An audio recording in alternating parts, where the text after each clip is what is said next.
Hi, I'm Michael, and welcome to Beyond the Screenplay, the podcast where each week we do a conversational deep dive analysis into a film. Today we are beginning our series of episodes on the Indiana Jones trilogy. Da, da, da, da, da, da. Woohoo! Today we're diving into Indiana Jones and the Raiders of the Lost Ark, directed by Steven Spielberg, screenplay by Lawrence Kasdan.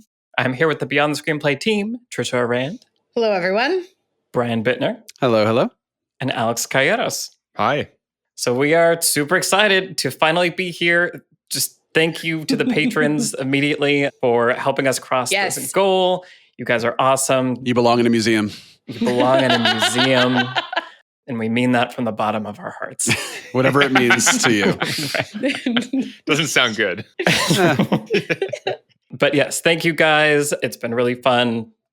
Leading up to this, the Discord has been super active and crazy. So once again, if you want to support us on Patreon, you're also getting tons of patron-exclusive episodes on Mad Max Fury Road and Spider-Man and the Spider-Verse and The Rise of Skywalker and Mulan and like 25 other things. We have video podcasts. We do a monthly film club. So all of that plus access to the Discord, which is a really fun place. And all of our listeners are so fascinating. And so smart and insightful and cool.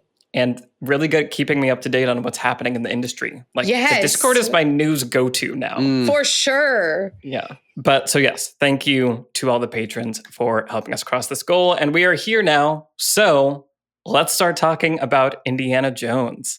So it was really fascinating watching Raiders of the Lost Ark again, because I honestly can't remember when I last saw it. I don't think it was a crazy long time ago. But obviously, as a kid, I watched these movies all the time. Mm-hmm. But it was that kind of thing, like we talked about in Star Wars, where child Michael pretty much just wanted to watch Return of the Jedi. Like, child Michael wanted to watch the spaceship battles and all that stuff. And child Michael also wanted to watch The Last Crusade, primarily. Okay. It was like, I want to watch the beginning of Raiders, and then like kind of the car chase, and then maybe the ending, and then kind of fast forward through all the parts in the middle, and fast forward through a lot of Temple Doom, and then just get Last Crusade. So for some reason, that was the one that really made me excited. So going back to Raiders, it feels like there's still a lot of discovery, and there were things that happened when watching that I'd completely forgotten, and different beats and just the way the story sort of unfolds. So it was really interesting seeing it through modern eyes and appreciating things way more than I ever had before, but also finding the tone really interesting and different than I remembered. And just so a lot of things had changed and were different than how I remembered them. A lot of them were even better. And for sure, I ended feeling like, regardless, there's nothing else like Raiders of the Lost Ark. Like, this movie is just a one-of-a-kind movie. So yeah, so I really enjoyed diving back in again. Trisha, I know you like these movies a little bit. When was the last time you watched this before this one? I was going to say, they're all right. When was the last time I watched Raiders before this time? Yeah. Couple months ago. I don't know. Like, I watched this movie. I watch all of these movies. Well, actually, that's not true. I watched this one and Last Crusade a lot. a lot. The Stay other tuned. two, not so much, but I'll get to that eventually. I'm a massive Spielberg fan and always have been. I feel like my relationship with Steven Spielberg and his entire filmography is just my relationship with movies. You know, Jurassic Park is my favorite movie, basically. Or it's the one I always say whenever someone puts that asinine question to you, or you're just like that's a real question anyone could ever answer. Right. But if I must, Jurassic Park. My relationship with film is such that I think probably for a lot of those in our generation, Spielberg's big, perfect blockbusters are the ones that we like made us excited about going to movies and seeing film for the first time, and inspired a lot of us to want to make movies as well.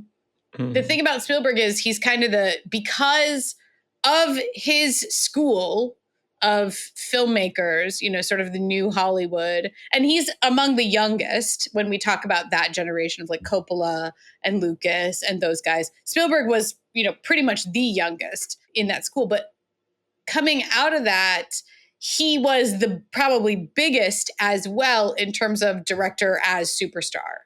Mhm. Right. Where suddenly the average moviegoer knew the name of the director. That was not always the case in film history. And so, going back to the golden era of Hollywood, no one knew who the directors were really, because it was like the studios were kind of a factory, and then you get into this new Hollywood and You got like Hitchcock in there and people like that exactly. Very there are rare, some directors that stand out from the pack, but Spielberg really made a name for himself. Mhm. I was going to say a splash very early on. And it was, his youth was also part of that mystique too, where he was this like boy wonder and, he was making movies so young and he's just breaking blocks busting them. Anyway, and that was like the household name aspect of it is how a lot of us realized, people do make movies. These movies don't come out of nowhere. People make them. And they are people named Steven Spielberg. And that is what I want to do. And if I want to be a filmmaker, I want to be Steven Spielberg because he's the one who makes movies. And he made E.T. and he made this and he made, all of these other ones. And so I think that's where I got fascinated. And then, just growing up, it was like idolized these movies as being just the greatest. I mean, they're historical action adventure movies. That is what I currently write or like dream to write. And no one makes them anymore, unfortunately, because no one wants another Pirates of the Caribbean, although Jungle Cruise maybe. But I don't know. It checks all my personal boxes. It just goes way back to childhood. Right. It's the deepest rooted thing in me. And that's all there is to it. It's so close to my heart. Sounds like it formed the boxes and then immediately checked them. Right. Yes, it's exactly that. It's a treasure map. X marks the spot right here on my heart. Right. That is one of those weird things I always ask myself, like, did I love this movie because I love that stuff? Or do I love that stuff because I love that movie? Like, do I love foresty outdoor stuff because I watched Prince of Thieves and Return of the Jedi? Or did I love those movies because I already liked that stuff? Like, I don't know, but that's how childhood works. Gray area. Yeah. Right. Cool. Well, and Brian, speaking of childhood, when did you see these movies? What's your relationship with them? Yeah, so I think I talked about this a little in our Star Wars, the original trilogy podcast, but the two VHSs I had from these two franchises as a kid were Return of the Jedi and Temple of Doom. So I can't objectively even talk about those movies because it's like, no, those are the movies I grew up with. Those are the movies I watched over and over, especially Temple of Doom. I watched over and over and over as a kid. I haven't seen it in a couple of years, and I still, rewatching it for next week, could just quote like inflections. Like I know character's going to repeat this word after they say it, like all like those dumb little things you notice as a kid. And then the things I didn't notice because they're at the edges of the screen. Right. Right. We weren't allowed to watch widescreen back in the day. But yeah, so I loved Temple of Doom. I definitely saw the other two movies as a kid, but it would have been like they were on TV or I rented them from the video store for like a weekend or something like that. So I definitely saw them, but I didn't know them that well. And then I remember when I was 8 going to Walt Disney World down in Florida and doing the whole, not the ride, the show where it's like you sit in the audience and there's a performer and, all the stuff is happening. And then there's a ride as well. And yeah, just definitely it was like this franchise, this character has been with me for as long as I can remember. But like you said, Michael, Raiders is maybe the one of the three I've seen the least. So it's still, even though I've seen it at least a dozen times, if not more, it still feels like something where I'm still sort of appreciating it as an adult and still sort of discovering new things. So yeah, I'm looking forward to getting into it. But that's sort of my way in was Temple of Doom. Yeah. Nice. You're talking about watching it and being able to quote all the things and all that stuff. My experience watching Raiders was, wait, that sound effect was definitely used in Star Wars, or they used that later. And so hearing sound effects and past fleeting moments and neurons in my brain dedicated to every sound in Star Wars somehow being I was waiting for this day. I can recognize that sound. It's also John Williams riffs that are exactly like other riffs. Yeah. Right. It's going to say Ben Burt is here for you. Ben Burt. Yeah. And just spot the Wilhelm scream because they're all out. They're all throughout these whole movies. Yeah. Yeah.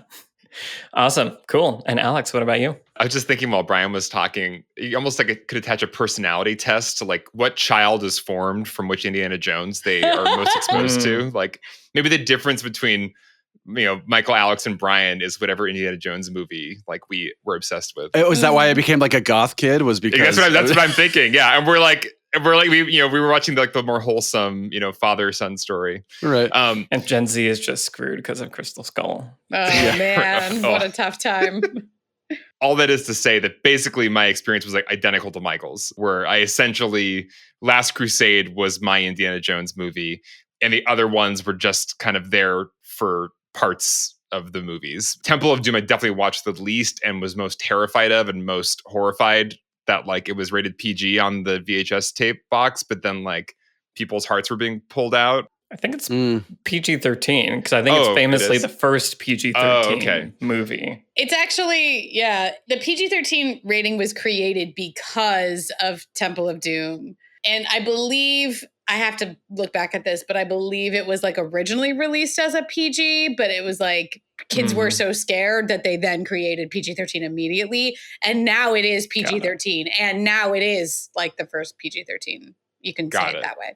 Okay. Well, basically, I was one of those kids that was so scared they had to invent a new rating system. And so I was not a fan of Temple of Doom as a kid. So I've barely ever watched it. I maybe have seen it all the way through like once or twice. So I'm really curious to revisit it as an adult. But, I mean, Indiana Jones is like Star Wars or like any of those other movies from that childhood time where I've always seen them. I've always known them. I don't know when I even first watched them or how. Every hat that was kind of like a cowboy hat was an Indiana Jones hat, from childhood. Like they're just like things that it's like, no, the universe includes Indiana Jones. And so that is an Indiana Jones thing, out in the world even. It's hard to even distinguish, my viewing experience with these films because they're just kind of a part of what reality is. But like Michael, it was really fascinating to revisit Raiders and watch it as an adult and like understand what they're saying in these exposition scenes and like, there's like a story happening between the action parts. And so it was really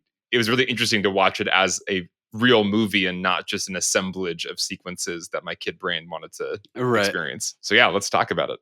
Awesome. Yeah. I mean, so this movie is like the most movie that's ever movied. Like, I guess like. I thought that was Titanic. Well, it's like, it's Titanic, it's Jurassic Park, and it's this. I mean, because Spielberg, like, I feel like he just created this thing that is such a thing. Yeah. And just like the way the movie opens, it's just like such a like, you guys are watching a movie. Like, put your seatbelts on. We're going to have some fun. There's like the like kind of silly Paramount logo becomes the mountain, but like it's kind of fun. I love it. Yeah, it's fun. And then like the reveal of Indiana Jones, he steps out of the shadow and like there's so much, like you could tell Spielberg was having so much fun with all of the everything in this movie. Yes. Yeah, I mean, that reveal is fascinating because I always think about that when I think about this movie because obviously like Harrison Ford was somewhat known at this point from Star Wars and American Graffiti a little bit. But for the most part, here's a brand new character. Nowadays, it's like every, Batman and MCU character and whatever, but here's a brand new character you've never heard of before, potentially an actor you've never seen before, but we are going to tell you that this is your hero. We're not going to show you his face. We're going to kind of put this mystique around him, and then he reveals himself from the shadows, and then later he like is the shadow on Marion's wall. It was such an interesting way to sort of like force your brain to accept that this is now your new superhero who you never like. This didn't exist in any comic book, movie, show, anything like that before. Brand new, but like in the first 10 minutes, we're like, there you go. Now this person has like an energy and a magic around them that wasn't there before. Well, it's a genius way to open a movie like this because ultimately you have to establish the character first. And as everyone knows, this movie is a breakneck-paced action-adventure movie where there's so many action sequences in it and everything is like an action-adventure sequence in it, basically, that you have to open it with an action-adventure sequence right out of the gate to really give us the gist of who the character is. And I love that pretty much the opening sequence gives us Belloc, but it gives us almost nothing else. Mhm. Like, it doesn't really have anything to do with the arc. It has nothing to do with Marion. It doesn't tell us Right. Indy's a professor. It doesn't really tell us most of the stuff we're going to end up needing to know to get into this movie, except it tells us everything about who Indiana Jones Yeah. is and what kind of movie this is. Yes. Which is the other critical thing you need to know, which is this is going to be so splashy and dramatic and so fast. And like, you know, I was reading a ton of reviews from 1981 when this movie came out. Mhm. And Pauline Kael's review is famous. If you haven't read it, go check it out. And it's the title of it is Whipped. She was Pauline Kael very famously panned this movie. But her review is really interesting because her criticisms of it, I think, are not totally crazy. Basically, the gist of her review is Spielberg can do better. And this is like serial trash that he decided to make, which is like exactly what he wanted to make. But I think she was hoping for like a very sophisticated thing. And that's not what this is. But here's what she said about the opening sequence. And I'll read some parts and paraphrase others. But she said, the hero Indiana Jones, the daredevil archaeologist, makes the kind of bright-eyed entrance that's so intensely dramatic, it's funny. Spielberg, a master showman, can stage a movie cliche so that it has Fred Astaire's choreographic snap to it. He transcends the cliches by sensational whiplash editing. But Spielberg's technique may be too much for the genre. The opening sequence, and then she goes on to describe what it is. It's an encyclopedia of high spots from the old serials, run through at top speed and edited like a great trailer for Flash. It's like a hit number in a musical, which is so terrific that you actually don't want the show to go on. You just want to see that number again. Interesting. Which I think is super fair. That's like a very apt way to describe the opening sequence. When I think about like what Raiders was like in my kid brain compared to like Last Crusade, I think my kid brain liked all the things in that opening sequence. It was puzzle things on the ground. You can't step here. You're going to release the arrows. Right. You got to get the treasure by putting on the sandbag. And I think Last Crusade has a lot more of these kind of like magical temple puzzles going on. And this movie like sets up kind of like what became like a video game genre basically in this opening sequence, and then doesn't really have much of it the rest of the movie. The rest of the movie is not really about going into complex, you know, mechanized temples with like puzzles to solve as much as just we got to dig, or we got to like, you know, break this wall and get out through this way. Well, the map room stuff is like a puzzle to solve. Sure. Yeah. Kind of, but it's also not the kind of puzzle where like if you step on the wrong crack, you're going to fall to your doom. Sure. And so, yeah, it's interesting thinking about how that opening sequence does feel like the biggest, best Indiana Jones musical number right up front. And it's never really done again. Like the rest of the movie is kind of different. Until the end of The Last Crusade. Right. Exactly. Yeah. It's interesting hearing that review because to me, this opening doesn't feel quick. Like it doesn't feel slow, but it feels, and maybe this is just like a sign of the times and how much faster 1981 things got. Yeah. But yeah, to me, this feels like, this is like a good pace. I'm liking it. And there is this kind of, you know, like pancaking meta collapsing thing happening where it's like, try to explain those words. But like, so Raiders for us now is kind of like an old movie, right? It's older than us at this point. And I guess at all points, that's how time works. But so it's this old movie. So it feels kind of like a classic, but it's doing references and throwbacks to like classics of another era. So there's like multiple jumps happening of like references. So I could totally see someone in 1981 feeling like the reveal of Indiana Jones is like, this is, you know, serial trash or whatever. But to me watching it this time, I'm like, he's really capturing like the fun of the like guy betrays him and pulls his gun out. And then Indiana Jones is so fast that he can whip faster than the guy can pull the trigger, and he whips the gun out and then he walks out. I feel like that's, it's interesting how the contextual place that you're coming from reframes. That's not trash anymore. That's a cool classic throwback reference thing, which is art. Yeah. Yeah. I mean, I think that the thing that we've talked about a few times, we talked about it in Stranger Things, is what is the right way to homage something?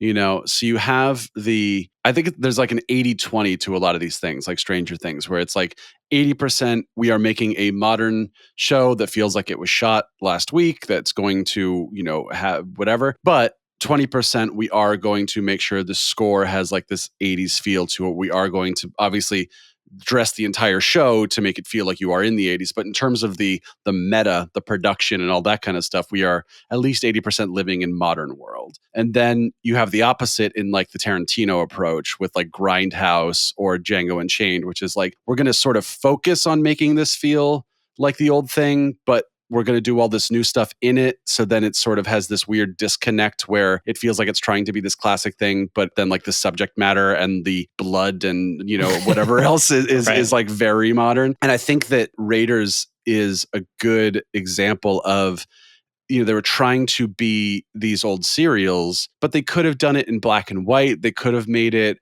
4 30-minute episodes about this character, and that is the movie. There could have been like a campy voiceover. There could have been so much they did to actually try to make this be an old serial, but they didn't. And Spielberg is very clear. He said, look, this isn't a spoof. Like something like The Mummy feels like it's sort of somewhere in between a spoof and its own thing, or Scream, like those things that feel like we're spoofing it, but we're also trying to be the thing. This is like, feels more serious. It feels more like it is just doing the thing it's doing. And then you get the homage stuff, the map, right? Like anytime they're flying somewhere, you see the line on the map and stuff, but that's such a nice, subtle thing. So then you get those things like the whip and the reveal of the main character and stuff like that, which feels like those are the homage things that I think aren't going too far over the line. Maybe they could bump for somebody who is like just really turned off by that. But I think for the most part, the movie is trying to be a serious modern 1981 movie while at the same time feeling like it is sort of being an homage to the thing that inspired it in the first place. Well, we talked about this a little bit with Knives Out, which is that genre is something ultimately best when it's embraced, but simultaneously refreshed. Right. And so, the cool thing that we talked about with Knives Out is that it takes two genres that are similar, right? It takes a whodunit and a crime movie, a crime story, and blends them together in a way that looks like a straight whodunit and hits all of the things that you love about a whodunit, but still feels unexpected and surprising, and you kind of can't guess what's going to happen. I feel like Indiana Jones, it doesn't do the thing where it blends genres, but it does sort of have like a refresh to it in some ways. And it hits all of the things that you love about the serial, right? And so, like, I think at the time when people were noting that, like, oh, this is borrowing from this, and it's all of these influences, it felt really big and bombastic and almost like too much of a spoof. But at the same time, it does take itself pretty seriously in other ways, as you're pointing out, Brian. And so it does feel kind of fresh and new, while at the same time being chock full of all the action adventure things. I talked about, I don't know, it might have been on the Discord actually, now that I think about it, but when I was writing a Western a couple of years ago, I wrote like a straight ahead action adventure Western. And when I sat down to write it, I made a list of Western things. And it was just like saloons, gunfights, horses, like just the most basic things. And I don't know, there were probably 50 things on the list. And then I just challenged myself to put every single one of them in there if I could. But sometimes I had to be really creative with how I jammed them in. And I say jammed, make them feel organic to the story, but get them in there, right? And I think that that's what this movie does really well. It hits all of the high points of this is what you want from an action adventure serial. And at the same time, it feels cleverly done. It feels like the things arise organically out of the story, out of the character, and out of the, incredible action sequences that they managed to, I guess they really wrote the movie around, right? These action adventures, these in sequences. Yeah, basically, Spielberg and Lucas had a vision for these set pieces, and they were like, Lawrence Kasdan, can you just write a story that makes sense that Indy is here now and then here now? So a lot of the movie is kind of like the Mission Impossible Christopher McQuarrie movies, where he kind of took the same approach of Tom Cruise is going to hang off the side of a plane. How do we get him there? Yeah, yep. And just let's figure out a story. But yeah, just really quickly on this topic of why they feel more than just the throwback serial kind of goofiness, to me is also just the scope and the epic canvas of Raiders in particular. I mean, like once we're at sea and there's like a submarine, like this movie is huge. I forgot how big this movie is and how globetrotting and how epic, and it transcends the more kind of like the cheap TV adventure serial. It's doing the Lawrence of Arabia kind of shots. Very good point. Go into that cinema exactly realm. Well, and so it's interesting. So there's these tapes that were recorded of George Lucas and Lawrence Kasdan and Steven Spielberg. And I think Spielberg even said it was like the weekend Star Wars came out, like they were all in Hawaii because they were like trying to. Well, like, I think Lucas those are two different like hangouts. I think the Hawaii hangout was just the idea for it. And then this was like, now we're getting serious and we're actually writing it. I'm pretty sure. Yeah, the tapes I think you're talking about are from January 1978 when they were back in LA. Right. And they were developing the story because Lawrence Kasdan wasn't there in Hawaii. Right, that makes this sense. is all according to like legend. Yeah. But amazingly, most of their stories do match. So maybe most of it's true. I've seen video interviews with both Lucas and Spielberg recounting the same story. So again, they got their stories straight. It's a cute legend. Yeah. Sandcastle. And so, so there are these transcripts of these tapes. I foolishly was like, I think I'll like read all of them before we record today. They are super long because they recorded it like days and days and stuff. So I only got to read a little bit, and it was them talking about basically the first two scenes of the movie. But what was striking to me was that besides just, it's just really fun to see them throwing ideas around, and Spielberg is like, okay, what about this? What if there's a boulder? What if there's an incline? And so then on the way out, there's a boulder that like you can like read and hear him coming up with like the iconic moment. But they were also talking a lot about Indiana Jones as a character, and especially like George Lucas like had this like really intense vision for like this weird mishmash character where he's an archaeologist, but he's like kind of cynical and jaded because he's basically like a bounty hunter, but for treasure. Robber, Right. Yeah. Wasn't he also kind of like you going to bars and a womanizer and he was a womanizer. He was definitely an alcoholic, I think. Yeah, he was more like toward like a James Bond-ish person, but was also always still like a professor, like a doctor. Like he has this PhD, but he's also this person. Too many he'd never things. be in a classroom. And so obviously like it all changed and evolved and became what it is. But I appreciated how much time they spent just talking about the character because Indiana Jones is this special, unique character that is an amalgam of kind of interesting, semi-contradictory things, but that's like the special blend that came out of it is this series, right? Like there's a lot of great things about the series and like good characters around him, and just the screenwriting in general is amazing, but there is just something unique about the character of Indiana Jones. And it's really fascinating to see them putting the time and care into how do we design this person? How do we nail how he feels and how he comes across to the audience so that they really get what's like unique about this person? I think it's a hugely important part of his likability as a character that he's not a bounty hunter. He's not a gun for hire or a grave robber for hire who's in it for the money. Because, those characters are hard.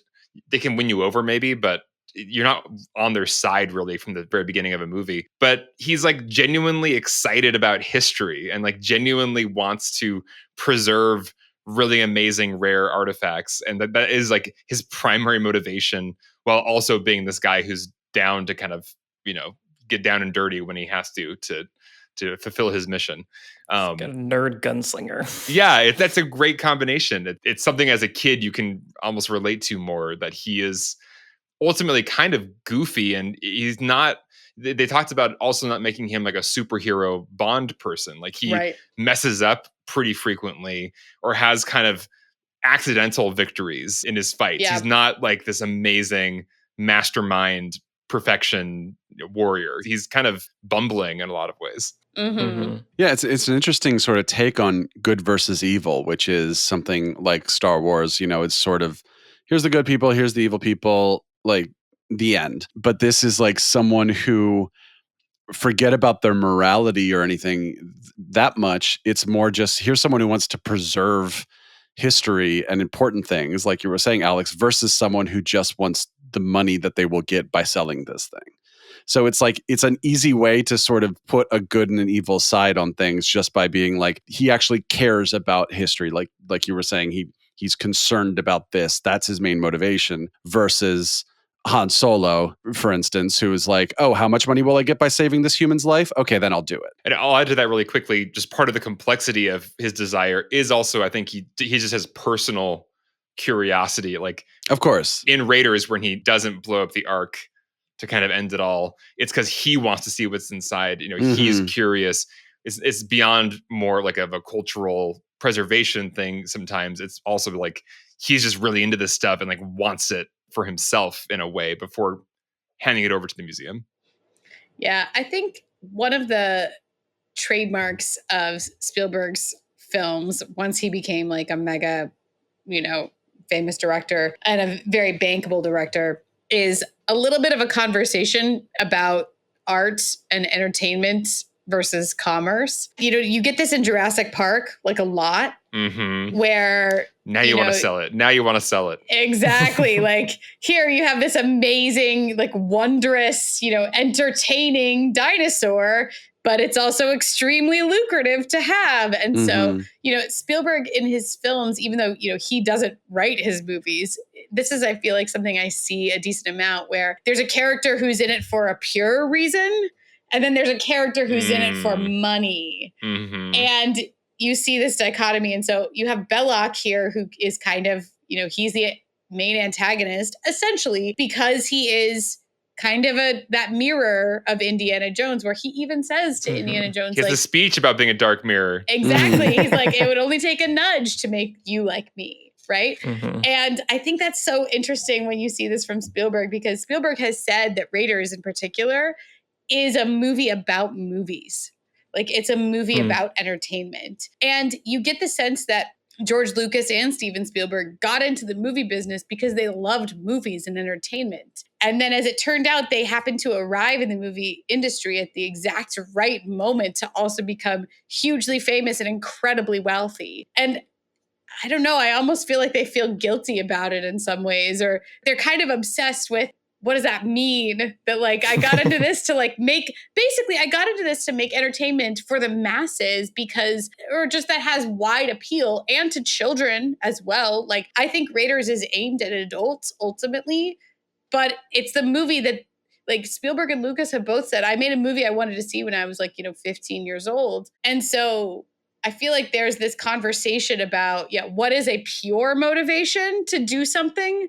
And then what is like a polluted motivation that's driven by money or commerce? And so ultimately the choice that Indy makes near the end of this film to not blow up the Ark, right? Where Belloc puts it to him, he's like, you say you're in this to, like, save this woman, and you don't care about the find, or you don't care about the Ark itself, but do you? Like, go ahead and blow it up. And then Indy makes ultimately the choice not to save Marion and get away, but to, like, leave the Ark intact. So, and we don't exactly know why. We want to believe it's for historical preservation. He wants to know what's in it. Is it? Well, Right. Yeah, I was thinking about character arc this time when watching it, and sort of like, what is Indy's kind of fatal flaw? And I think it is this, as Belloc says, I'm your dark shadow, whatever. Like, he does have the same, like, I want to, like we're talking about, I want to see what's in it. I want to open the Ark. He has that big moment where he's challenged, like we're talking about, where he doesn't blow it up. And it's interesting because does he change? Like, does he overcome that? Because there are moments where, like, something I completely forgot was when he finds Marion, who he thinks has died, right? Because the movie basically tells us she died. And then it's like, I better duck into this tent. Oh, hey, you're alive. Oh, this is so great. I'm so happy. Yeah. But if I save you, they're going to come looking for me. So I'm going to leave you with the Nazis. You'll be fine. Yeah. I'm going to gag you again and leave you here. And so I feel like that's, a dark choice, right? Where he knows he's happy that she's alive, but it's still like, but I can't endanger the mission, kind of. Yeah. And so it's interesting that then at that kind of crisis-y moment where it's like, nothing is stopping you. Like, I'm moving everyone out of the way. Like, you can blow it up, you can end it right here. Indy still can't do it. And it's kind of just, I guess, fortuitous that they decide, well, we should keep them around to watch also. We'll put them on this platform so they can have a good view. Right. Yeah. So it is this weird kind of like almost tragic fatal flaw arc that then just is ultimately okay because the bad guys let him live. And then I guess in the final moments, it's like, well, I'll close my eyes. And that's the difference between... We got to talk about the ending of this movie in a minute. Yeah, I mean, it is definitely... It's not to say these characters like Indiana Jones or James Bond don't have arcs throughout their individual stories, but they're definitely designed as this larger thing where they are... It is more of a serial nature. It is more, you can just watch their individual adventure of the week, and that's what it's going to be. So Lucas wanted to make something based on the old serials, like we talked about. But Spielberg wanted to make a Bond movie, or he wanted to make some other like globe-trotting adventure, and neither of those is the kind of story where you expect. And then by the end, the character is changed, and if you make a sequel, then that's going to be this new character, like Terminator 2 or Aliens, where it's like the character is now a very different person than they were in the first movie. Now we can see. That's why most people don't even realize that Temple of Doom is a prequel, because it doesn't make any difference. It's just like... I was very old when I heard that. But again, that's by design. It's not a good or a bad thing. It's just that is what the design of these movies is. I don't have any particular feelings for once in my whole life about whether or not Indiana Jones has an arc. Mm-hmm. You know, ultimately it kind of doesn't matter because there's enough thematic conversation, just a little bit, but there's enough that makes it feel like it's about something, even if like the theme doesn't ultimately really resolve itself. I think the ending of this has a lot to do with the very ending with the warehouse and the crate. Right. The Citizen Kane ending.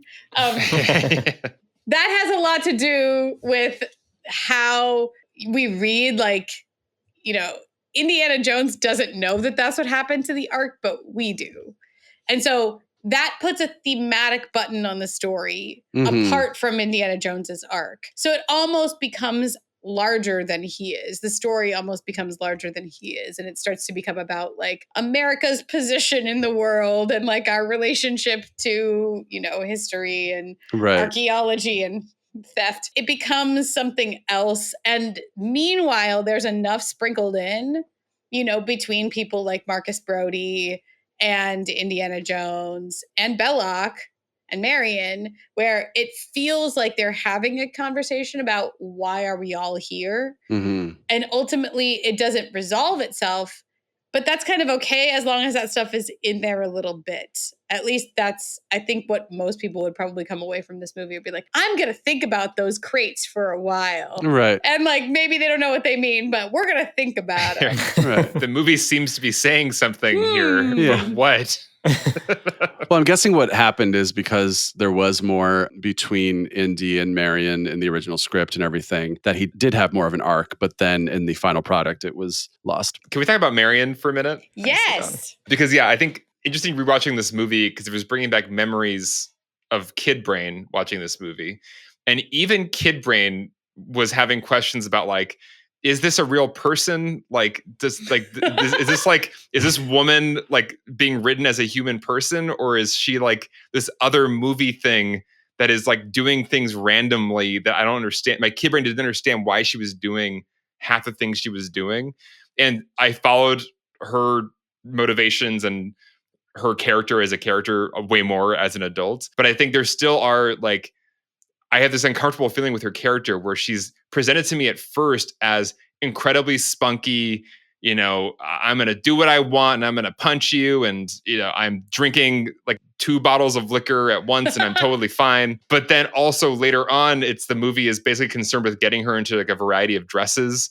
And she's also enacting plans that I don't understand like what the plan is actually. And it just seems to be to get her into a dress. So anyway, Trisha, Brian, Michael, do you understand what Marion is doing in this movie and like what her character is all about? Because I think I always have felt like ambivalent about it. And even as a kid was like, this feels like they didn't know how to write a woman character. Wow. But is that just me? I don't know. I don't know. You called on all three of us. Why don't you call on one of us at random that's not me or Michael? I don't want to put it all on Trisha. I'm curious if that was just my kid brain. That was like, there's something weird about this character.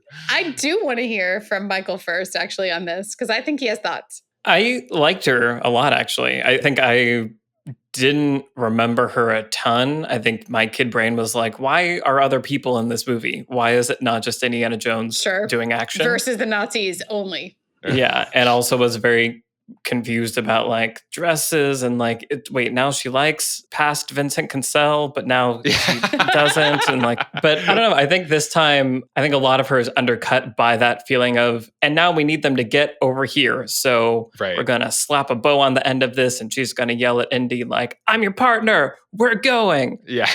Even though that maybe didn't make a whole lot of sense, but everything up to that moment, I think was interesting. And I feel like she actually adds a lot of dimension to the movie and like an interesting like counter texture to Indy, who this time I wasn't as enamored with. Like I saw him as a kind of more lovable jerk character. And so it was nice to have her as a foil. She's there in the action scene. She's like participating and like, you know, kind of like, so, I mean, she has like the pot and then she like runs into I mean, that whole sequence in Cairo is like a whole like tone goof, like is it Three Stooges now? Like there's a lot of like but it's cool that like for that sequence she is part of it and like gets to like have agency and is, I don't know. I find her to be pretty interesting. And by the end of this movie, I was like sad remembering that she's not in Temple of Doom or like I'm going to be sad watching those movies without her in it. Sure. Because I think she is kind of a fun person that is able to go toe to toe with Indy in a way that is fun and works for the movie. You know what you'll love then? I do. I am curious if I'm going to appreciate that more in Crystal Skull, because like watching it being like, oh, I forgot that character was Indiana Jones in these movies, you know, the first time I was like, oh, I'm not invested in this relationship, but now I am. So we'll see.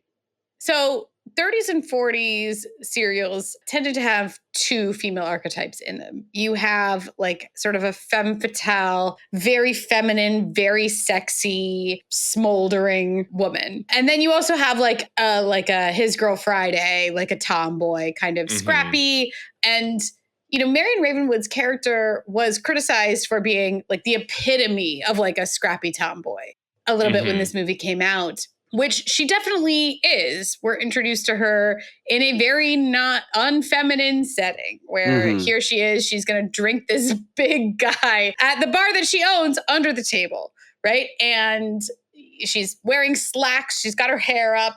You know, she's basically Humphrey Bogart in Casablanca when he walks in. She's like, of all the bars and all the world. Yeah. No, exactly. Although, yeah, of course, Indy's character is like very inspired by two different Humphrey Bogart characters.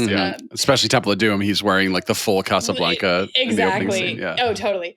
But yeah, so she is, you know, kind of a scrappy tomboy. They do go out of their way to try to make this romance. Like I said, there was more in it, and it feels kind of like the romantic part feels a little bit slapped onto this movie because ultimately Indy literally never chooses her ever.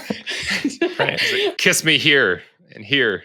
And by that, I just mean like the movie is concerned with constantly putting Marion in peril and yet never rescuing her. So she's a damsel in distress, but it never cares enough to like rescue her in that sense. But that's okay because Karen Allen's performance to me makes the character completely work and completely believable. So Karen Allen did a lot of work on the character as a really good actor does. Like whether or not it's on the page, you really need to dive in and see like, you know, how did my character get to this point in my life, right? Like what's all the stuff that's led me here? And so there's this marvelous backstory with Marion where her father was a professor that was a colleague of Indiana Jones's. And he was also an archaeologist and he, you know, as she said, like, hauled her all over the world while he was looking for his stupid artifacts, and she didn't want to have anything to do with it.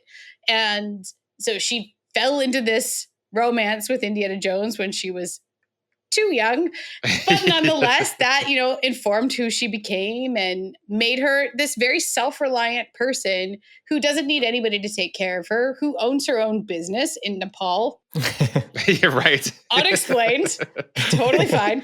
But she has this very forthright and fearless way about carrying herself, despite the fact that she is constantly in peril. And so, I love the scene in Cairo where she grabs that pan, and hits the guy over the head with it and whatever. And it's a much more entertaining dynamic. It makes the movie funnier. It makes their relationship more delightful, where they're in the Well of Souls, and she's yelling at him to fix it. Like, she is scared, but it's not even like she's just screaming like she's gonna break a nail.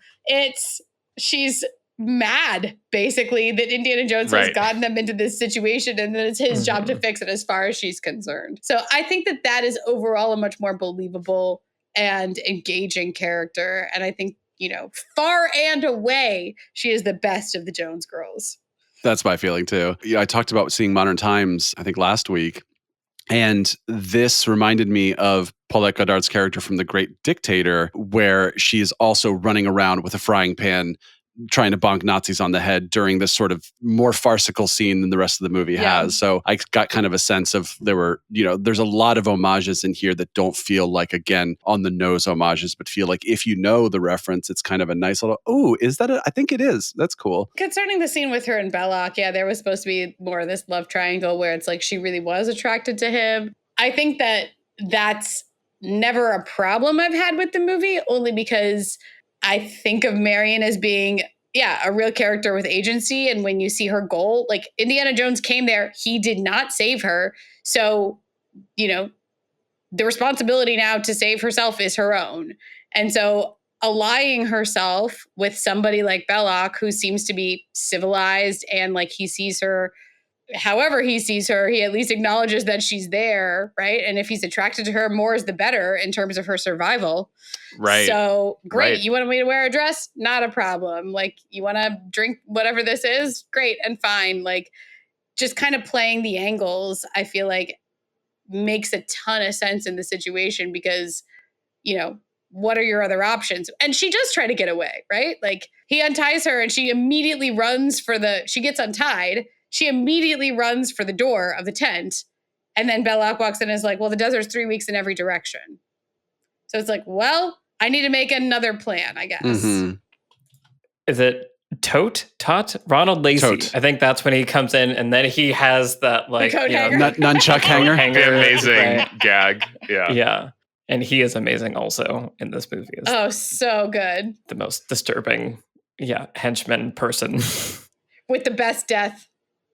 Yeah, right. His face melting is definitely the best of all the face melts. Okay, well, that ending. What did that ending do to your? Speaking of kid brains, what did that ending do to your kid brain? Everybody. I don't know that my brain. I think it just kind of came in one ear and out the other, sort of a thing. Like, I don't know that I even had the idea that I could make sense of it, other than like, okay, cool. It kills who looks at it. They didn't. The end. Like, that's all fine. It was that interesting experience of this is my kid brain wants to feels unsettled when it feels like I should understand something that I don't understand. Like, if I understood enough of the movie up to that point, and then this completely bonkers out of left field thing happens suddenly, and there are rules and Indy knows the rules and everybody has vanished now, but it's over. Like, the Ark is in a crate and that means something, but then now it's over. I think that was what was so disconcerting, was we did all this to get to here, and then something happened that melted everybody's faces, and then it was over and it's in a box. What do you guys feel that ending is accomplishing from adult brains? And what do you feel like Spielberg is trying to do with the crate reveal?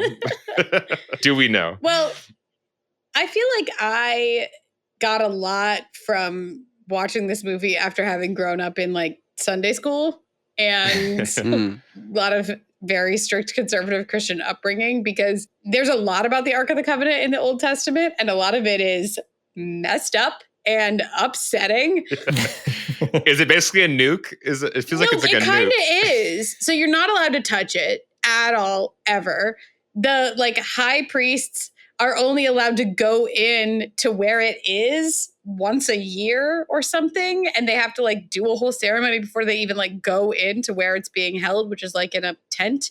But it's like super, super sacred. There's a thing in the Old Testament that happens where at one point people are carrying it through the streets because it's a celebration and they're returning it. It was stolen. They're like returning it to the temple or something. And they're like dancing. It's a huge celebration, like a parade, essentially. Somebody that's holding the Ark of the Covenant poles on his shoulders, like, is going to fall over. And so the Ark is going to fall off and hit the ground. And somebody in the parade reaches out and steadies it and touches it to steady it. And God strikes him dead.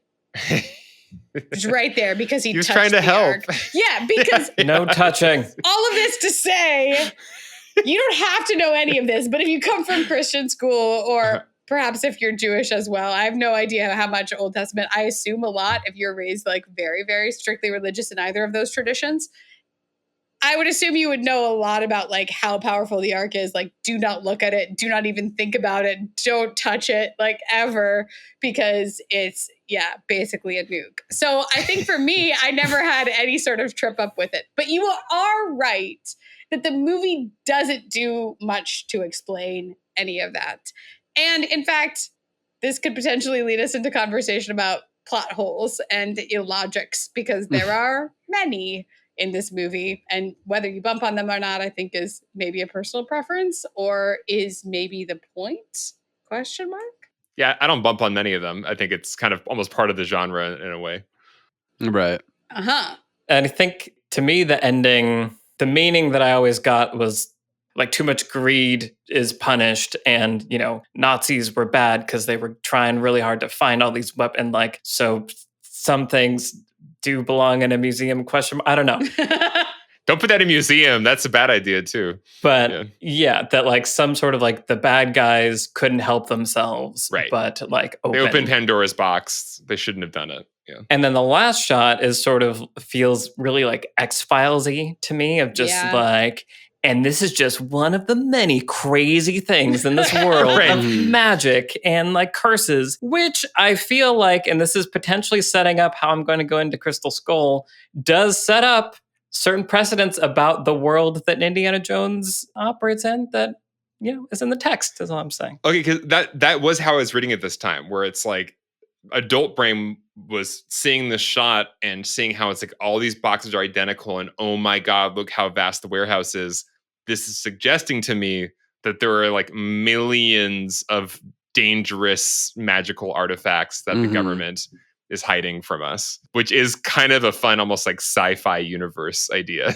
Well, I think it's interesting because Indiana Jones's faith or lack thereof in the supernatural is a big theme of all three of these films. That's true. And, Marcus Brody and various other people in the series represent people who have a lot of faith and are like, you're meddling with forces you cannot possibly comprehend, right? Do not touch this sacred artifact because of supernatural reasons. And Indiana Jones, again, we talked about like we want to believe that his interest is pure and scientific. And that actually puts him somewhere between the profiteers, like the Nazis or mercenaries, and people of actual faith. People like Marcus Brody, right? And so I think that's what makes that thematic conversation feel rich, where he sometimes makes choices that put him more on the side of the profiteers. And sometimes he has to make choices where he's confronted with something so powerful that he ends up believing, potentially. I think that that's why the choice, for Indy to tell Marion to close their eyes and to not look at the Ark does feel like a character arc, even if it isn't quite, because we see him, he probably wouldn't have made that choice at the beginning of this movie. Right. But by the end of it, for reasons I can't tell. Now he can close his eyes. Right. He actually has like very rarely even been around or near the Ark. So I don't know why his opinion of it changed, but he just decided that he's going to close his eyes and now he's a believer. Right. And at the end, when he's trying to convince the governmental bureaucrats to do the right thing with the Ark. Which is what exactly? No one knows. Yeah. It's a nuke. Again, Destroy it. He's trying to tell them not to put it in a warehouse full of other crates full of supernatural artifacts, because that's the wrong thing to do. But it does feel like he's learned a lesson. Again, even if he textually hasn't, the mood of the movie carries you to a finale that feels like it has arrived at a conclusion thematically. And that in itself is a remarkable feat. Yeah. There's also a sense of like you are maybe supposed to feel, granted, we don't really know what he wants to do with it, like you were just saying, but you get the sense he wants to study it or put it in a museum or just do something other than like lock it from human existence for the rest of time. And you would think that even regardless of character arc, if he were able to achieve that goal, that he would feel justified, basically. Like he came through to the other side and he was victorious. But then because the movie wants to do this fun, frustrating thematic thing, then he doesn't get that. So it's almost like it actually works that it sort of feels like this movie just lacks a final punch. You don't get this big action scene at the end. You get Indy tied up while he, closes his eyes and the bad guys let themselves. Yeah, Ghostbusters happens. And then the finale after the finale is, and now the thing that you rescued is getting put in a warehouse forever. And that's, again, it's sort of frustrating, but it's doing the thing that it's trying to do. It's trying to put you as the audience in a certain state of mind. Really quick, I just had a vision of like if this movie took place in present day and it was a Marvel movie, there'd be a whole sequence of like some amazing high tech, like Tony Stark room where like a robot goes in to open the Ark so they can like study it without harming humans. But here's the main question that I want to have answered before we even think about wrapping up, which is, what is your favorite action sequence in this movie and why? I also wanted to be like, okay, we can't stop before we at least talk about the action sequences. No. So, yeah. I mean, I have my answer. I don't know if people want to go first. No, we want you to go first. You go first. Go for it. I think one of the best action sequences of all time is Indiana Jones chasing down the caravan with the truck, the Ark, and the back of it, and like single-handedly disposing of like a platoon or whatever of like people. It's just shot so well. It's so fun. It's so believable. I feel like this is an instance where like you can see the stunts happening and it's like it's a small scale, but like you feel the danger in that small scale. Apparently Michael D. Moore, who is the second unit director, directed that whole sequence. Basically that whole sequence. Like obviously it was kind of storyboarded before, but he like added in shots because he knew, well, you're going to need this, you're going to need that. And so I think it's also just interesting that in a Spielberg film, one of the best action sequences wasn't directed by him, or at least not entirely by him. So wanted to shout that out. But yeah, I feel like that sequence like cures any ills or bumps I would have had in the movie up to that point, because it's just so great. Like that's just what I want from like your action hero, is seeing all of that happen, and it's in real time and it's believable. It's tactile, it's fun, it's dangerous.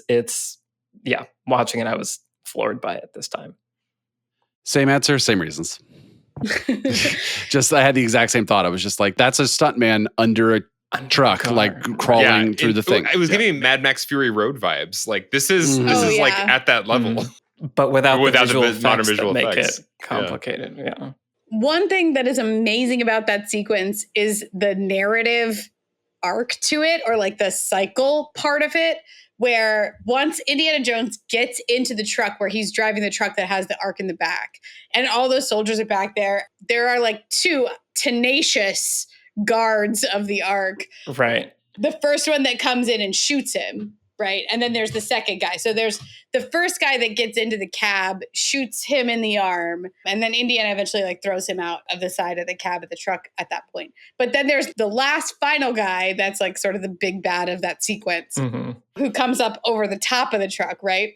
And comes up over the front and in through the windshield, which is already awesome. But the amazing like bow of that sequence where they have this whole fight in the cab of the truck, and this guy is like punching Indy in his arm where he was shot, What a jerk. Throws Indy out of the front through the windshield, and then he goes over the hood of the truck, which is already awesome. And Harrison Ford did that. Like, I need to talk about Harrison Ford for a while. I can save it for some of the next two We have movies lots of if we need Harrison. to. I know. Yeah.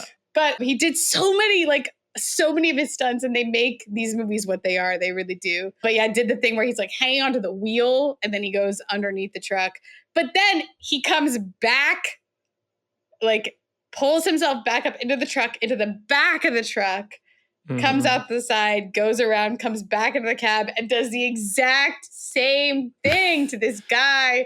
It's so good. And everything about it is while like they're moving at a very fast pace through the landscape. There's all of these environmental hazards in the way.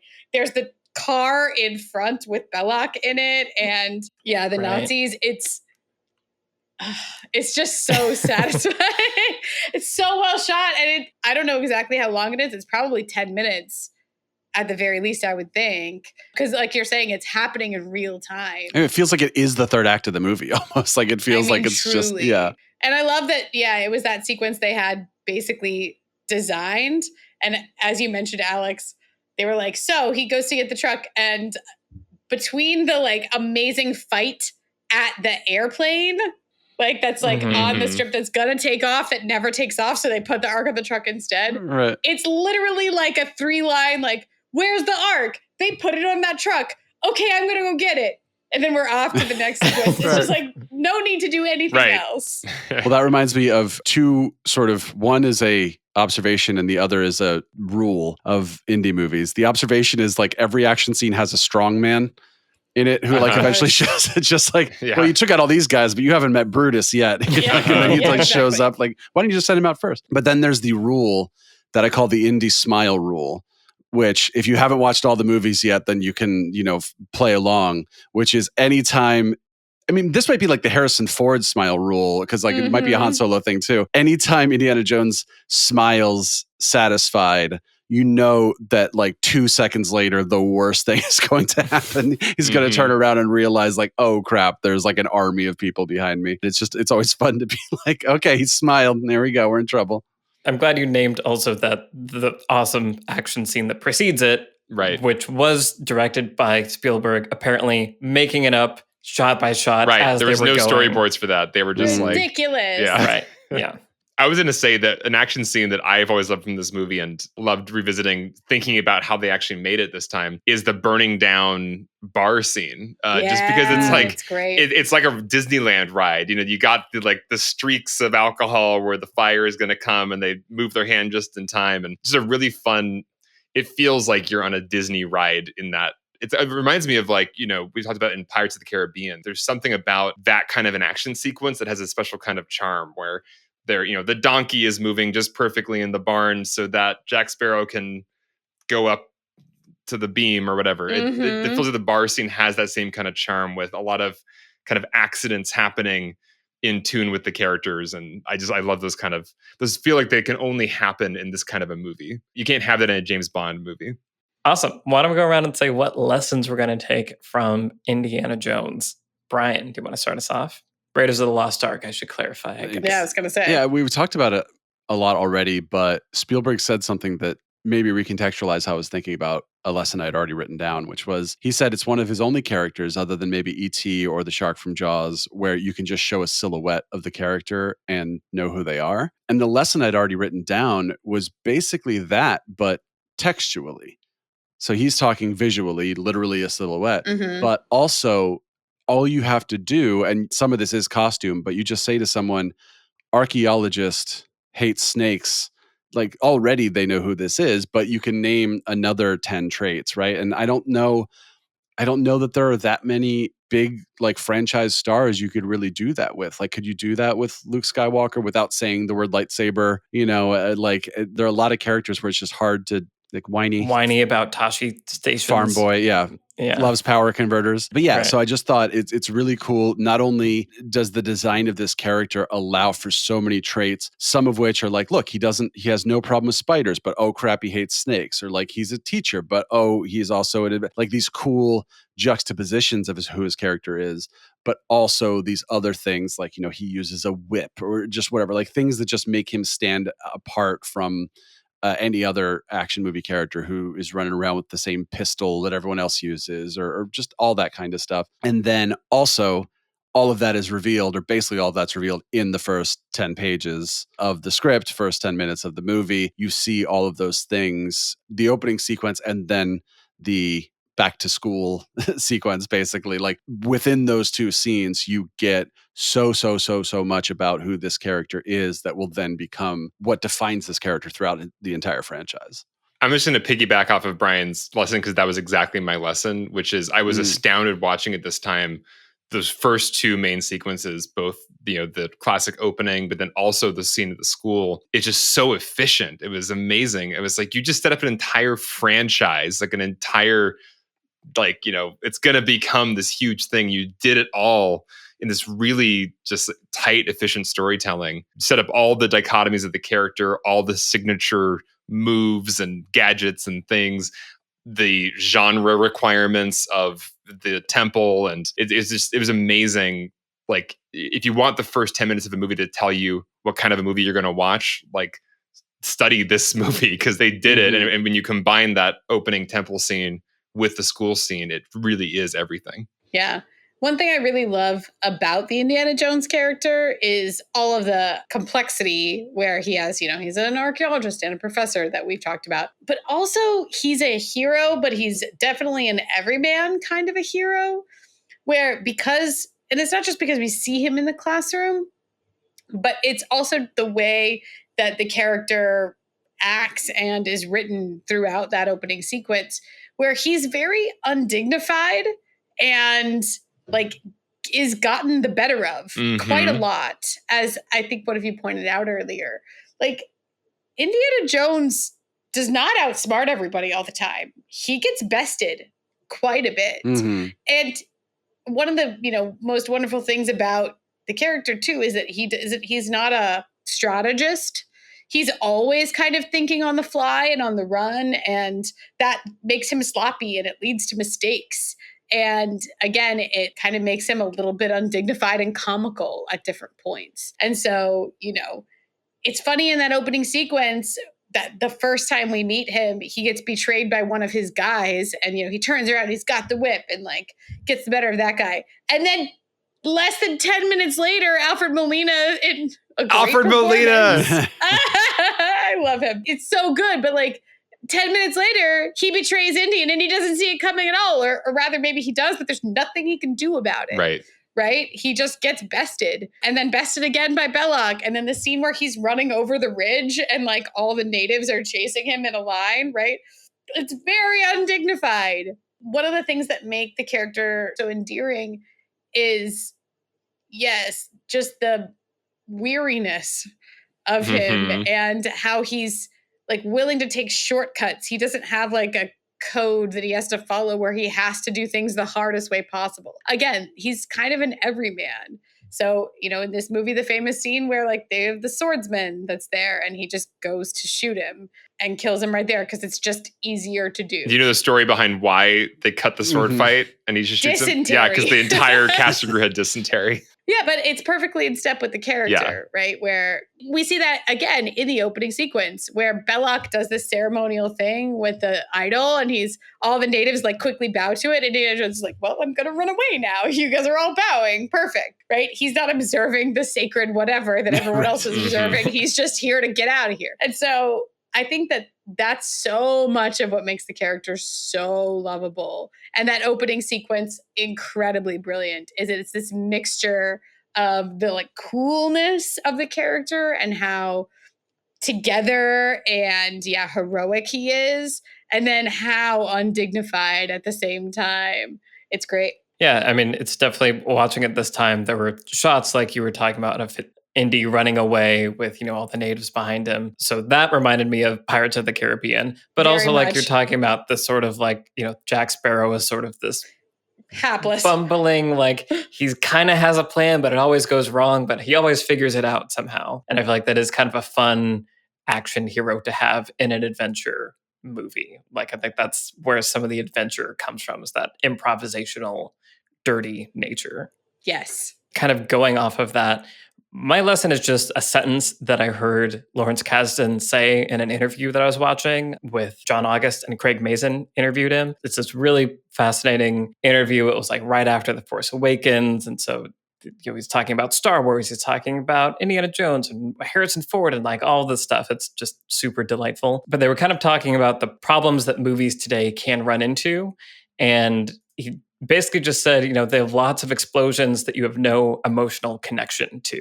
It's kind of a duh, but like hearing him say that after just watching Indiana Jones, all of the action scenes feel grounded because they are all designed around the characters. Like it's all, when that car blows up, that means that Marion's dead, right? Like you're keeping track of where everyone is and what kind of jeopardy they're in at each time. I feel like it's part of what makes those action scenes so fun. And then thinking about my favorite, that crazy car chase, it's kind of a combination of that, but also just clear objectives, like, and watching, Indiana Jones do that thing where he doesn't know what his plan is, right? I think he even says at that point, like he's making up specifically as I'm yeah. go, right? Mm-hmm.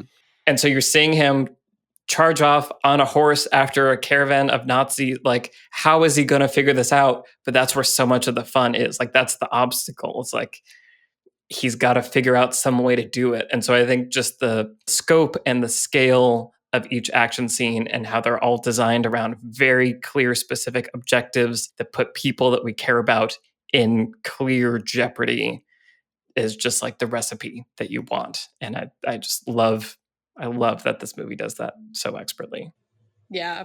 Well, actually, that's a little bit similar to my lesson, or kind of related, which one of the things I love about this movie is that it actually simplifies as it goes along, where the plot mechanics, and in the Pirates of the Caribbean episode, we talked about, in an action adventure movie, you're looking for magical objects and you usually need a couple of them to make the machine of the supernatural thing work, right? Or to solve the treasure hunt puzzle or whatever it is that you're trying to do. So in here you have the headpiece of the Staff of Ra, and then you have to find the map room, and then that leads you to the Ark, potentially. The Ark's in the Well of Souls. We don't exactly know where that is. So there's a couple of different like puzzly things and mechanical things going on. Meanwhile, you have different character things going on. But as this movie continues, it funnels all of that until we get to the midpoint where they get the Ark, or the Ark is found.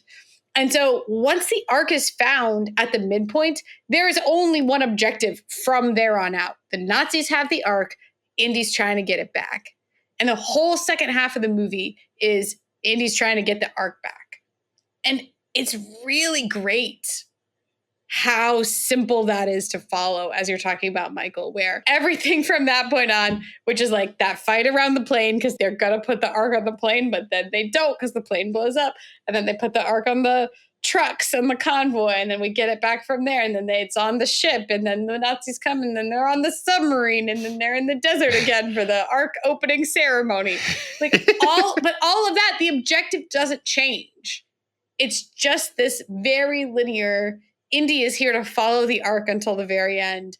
And so it's really, really clear, and it makes those like simple mechanics. I feel like a lot of even good examples, Pirates of the Caribbean is one where the mechanics actually get more complex a little bit as it goes along. And so the finale in the Star Wars movies do this, right? The finale is always some like, we're in 3 different locations and like different things have to, everything's intercut and different things have to happen all over the place at exactly the right moment for the thing to go right for the heroes. Raiders doesn't do any of that. And actually, there was a lot more of that stuff in the draft of the script that I happen to have a copy of. I was talking off mic. I have a copy. I have a blue draft of the script, which is from May 1979, which is not the shooting draft. It predates the shooting draft. And it has all the stuff in it that was famously put into Temple of Doom later. So there was like a minecart chase, and there's like a rolling gong that Indy uses to shield himself from bullets. And there's a lot more. And a lot of it was in the third act. And that's primarily where they were cutting stuff to simplify and streamline the third act. And it's a super smart way to approach this. I feel like it goes against sometimes conventional wisdom of like, make the climax bigger. But in this case, because the climax is already very cinematic, it doesn't actually need to be bigger in the sense it doesn't need to be more complicated. Melt more faces. Yes. I mean, that's the simple solution.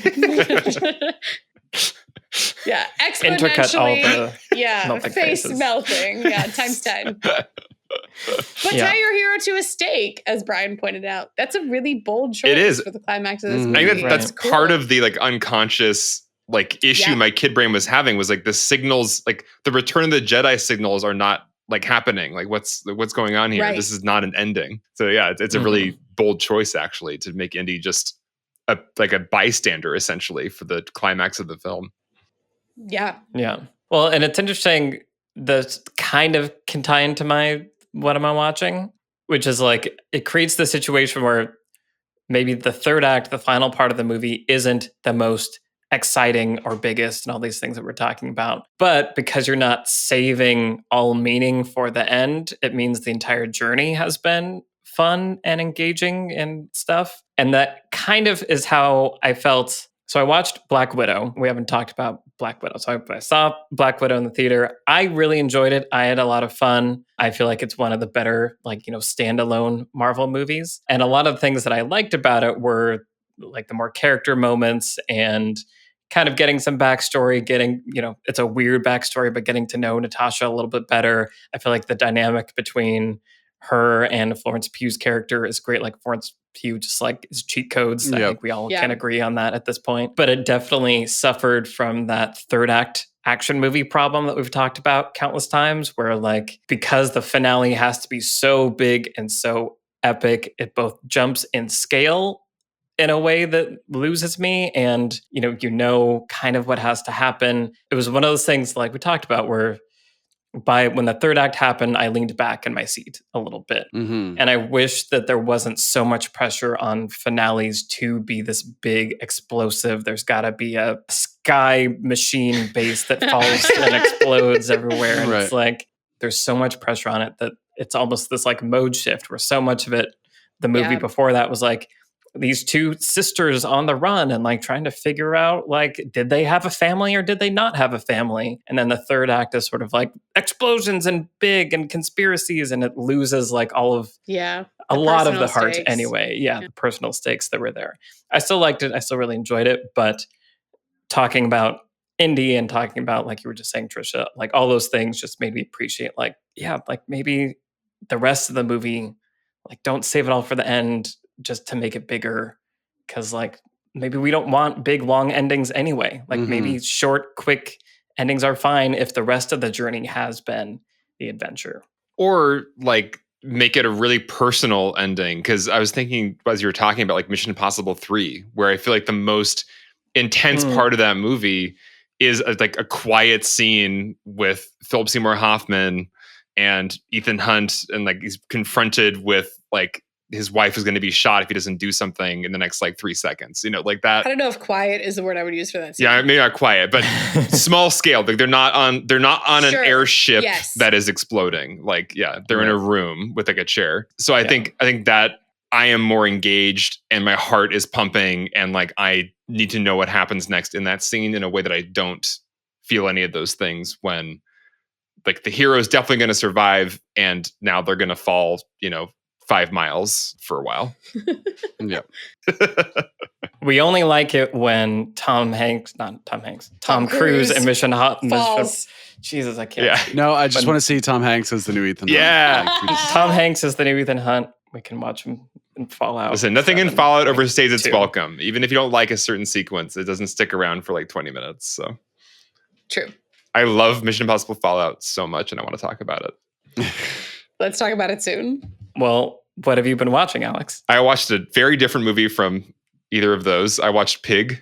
Oh, no. Wow. The new film with Nicolas Cage. It's another great example of Nicolas Cage just sinking all the way into really fascinating art house kind of roles and really doing it. Like I think he's being lauded for this one in particular because you can't really picture anybody else but Nicolas Cage being this character and just kind of embodying this like weary, grizzled, just like grieving person. Like you feel like he's just totally embodying this character on like a cellular level in a way that I think most actors, I don't know, you feel like there is still a little bit of a distance between them, but Nick Cage just like embodies this energy. I can't say that like I loved the movie. I feel like it was kind of uneven overall. I couldn't really place the tone half the time. Like, is this like a heightened reality or is this just like supposed to be a very grounded reality? And in that case, this dialogue is really bad. If it's like a heightened reality, maybe this is like intentional. But I can't deny that it was a great performance by Nicolas Cage and it definitely left me in like a mood. It's a very sad movie. It's about grief.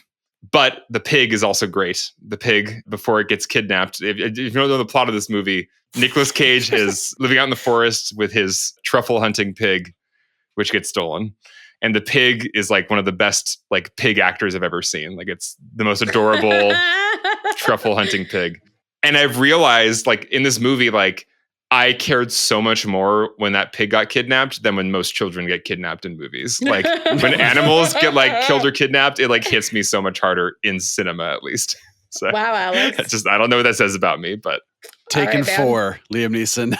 I did not like Liam Neeson's daughter in Taken at all. I did not care about her, but I cared about this pig a lot. Wow. Because animals are like hyper innocent. Like they don't get to make choices. Right. And it's like, the pig is like comforting him at different parts. It's just so, yeah. So there are parts of this movie I loved a lot. Overall, didn't quite work for me. Pig is the movie. Okay. Raiders also has a pretty good animal actor. It has a great animal actor. Like, that monkey like is basically speaks to people. Like it's an informant. Right. It does feel like it like comes and reports back about locations. Yeah. Brian, what have you been watching? So my girlfriend and I, our plan on this past Sunday was to watch Raiders of the Lost Ark and then watch Temple of Doom and probably call it a night. But then between the two movies, she said, "Have you seen Romancing the Stone?" Yay! Oh, what a joy. I said no. And she was like, "We should watch Romancing the Stone tonight." So I was like, okay. So after Temple of Doom, we put on Romancing the Stone, which was, yeah, as you said, what a delight. A lot of fun. 1984 Robert Zemeckis movie. Same year as Temple of Doom. 3 years after Raiders of the Lost Ark, so you can see how much it's in conversation with this franchise. It was written by Diane Thomas, who only wrote this movie and its sequel, and then passed away shortly thereafter, unfortunately. But it's Michael Douglas, Kathleen Turner, Danny DeVito.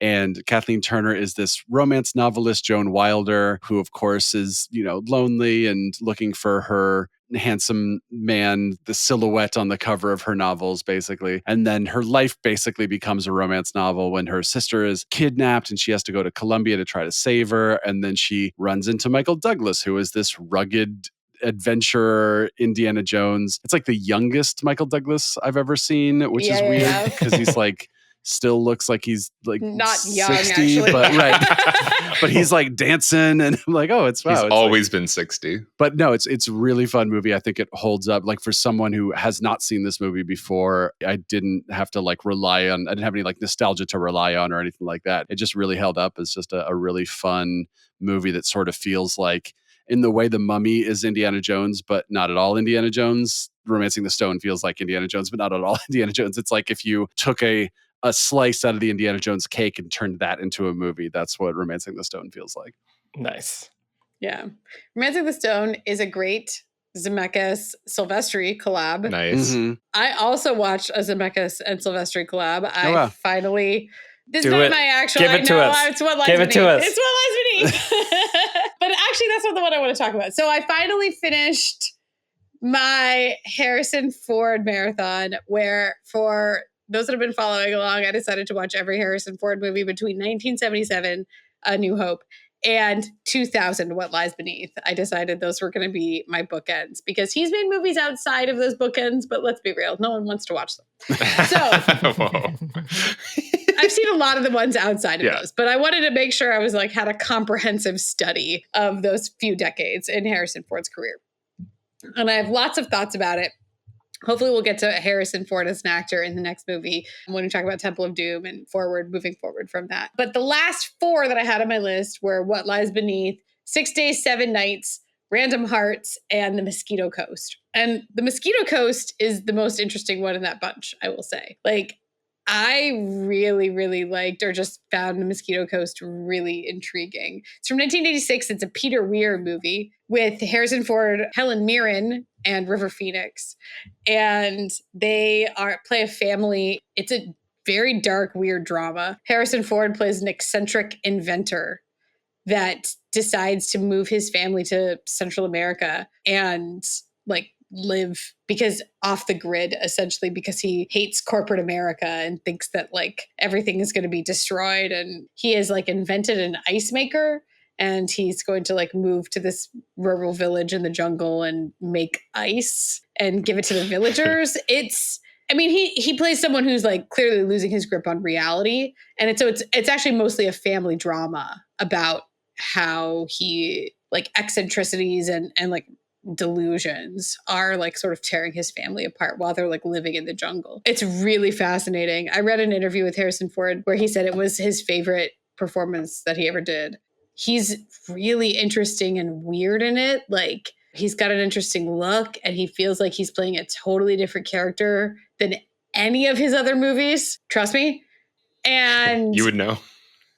I mean, I don't know. I really recommend it if you're looking for like a Harrison Ford performance with some depth. Mosquito Coast, yeah, it's really interesting and great. And it's his first movie that he basically decided to do after Raiders and Temple of Doom. Mm.